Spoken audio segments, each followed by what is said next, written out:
Hi, congregation Ahavath Israel, Rabbi Jesse Olitzky here to share with you some words of Torah from this week's Torah portion, Parashat the very beginning of this parsha, we have the wonderful story, the well-known story of God paying Abraham a visit to tell Abraham and Sarah that soon enough, although Sarah laughs and doesn't believe it, soon enough they will have a child. They'll give birth to Isaac.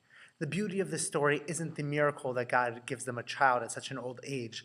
The beauty of the story is Abraham's actions. For Abraham sitting outside the tent, old, exhausted, tired, not 100% physically, he still sees three men off in the distance walking to his tent, and he jumps up and runs to greet them. He brings them into his tent. He and his wife Sarah offer them food to eat, something to drink, a place to relax, for he truly participates in the mitzvah of Hachnasat Orchim, hospitality, welcoming guests, welcoming strangers into your home. Abraham doesn't know that this is God, doesn't know that these three men are angels of God. The text tells us in verse 1 of chapter 18 of Genesis, the very beginning of this portion, that the Lord Adonai goes to visit Abraham in Mamre, but all Abraham sees initially are three men walking.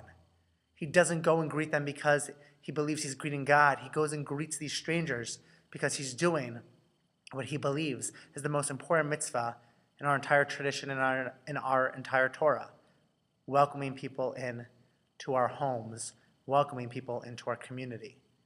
The most mentioned mitzvah in the entire Torah, more so than anything else, is to welcome the stranger, for we too were once strangers in a strange land.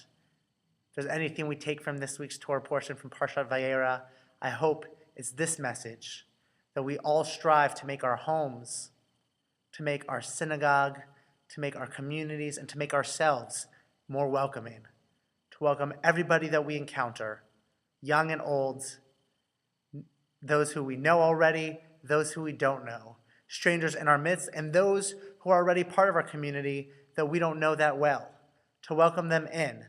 You never know who that person is that you're reaching out to, who that person is that you're greeting, who that person is that you're welcoming in. We're each taught that we're made B'Tselem Elohim in the image of God. And therefore, just as Abraham does, ultimately, when we reach out to somebody, we're welcoming angels of God into our homes, into our lives, into our community. May we all find it in our hearts to act as Abraham and practice Hachnasat Orchim, hospitality among us, to welcome people into our lives.